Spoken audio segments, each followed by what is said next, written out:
So I was watching I was watching The Office, and some things were sticking out to me about the strangler killer. For the longest time, I thought it was either Creed, two people in the office, or something else. But then I started thinking, it seems really obvious that it's Creed. What about Meredith? And the reason why I point this out is for a couple of things that were kind of weird to me. What do you exactly know about Meredith? She has two kids. You don't know who the fathers are. You never see the other kid. One of her kids ends up being a stripper, showing a really bad home life. She reveals at the end of the show that she's been trying to get her degree in psychology, and it never shows it. She states that she has a fear of people grabbing her throat and choking her, all that kind of stuff. But at the same time, whenever Michael hits her with her car, she then gets Jim to sign it and does like a little like suggestive, like uncomfortable exchange with Jim. But later on, she tells Robert California that she's terrified of Jim. So in a way, it's like she is attracted to being scared, or you know, so like if she was a strangler, it would make sense how she would, you know, she choked people to death because she herself is afraid of being choked. She's also the only person on the show that talks about throats so much. Whenever Andy's brother is at the dinner party, she threatens to cut out his larynx or whatever so he can't sing ever again. Very specific.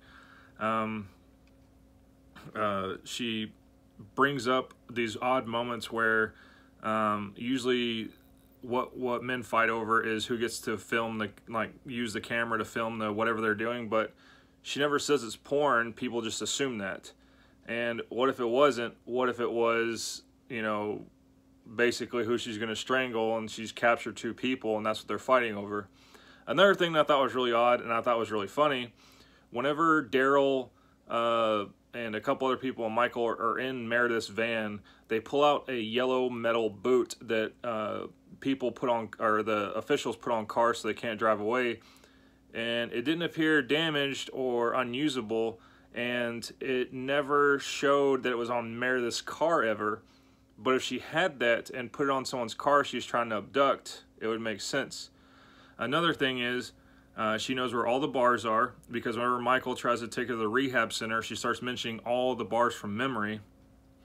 And whenever Andy tries to take her home one day, or from the Christmas party, whenever she was afraid that Robert California and Aaron were going to do it or whatever, he followed her home, and Meredith is appearing not to pay that much attention, but later on she reveals in the episode that she was, and she had actually memorized where Aaron lives.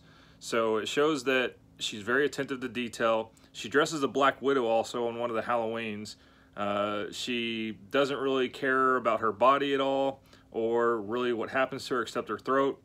And case in point was, she tells herself to get, you know, barbecue ribs and whatnot and coupons.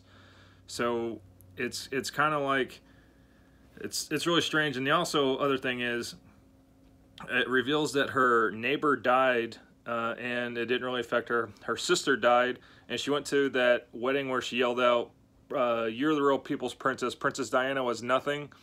And Andy says, "I thought you said you were going to your sister's funeral." And she said, "No, what I said was my sister's funeral was that weekend or whatever," and she just never said she was going or not. So I just thought that was really strange that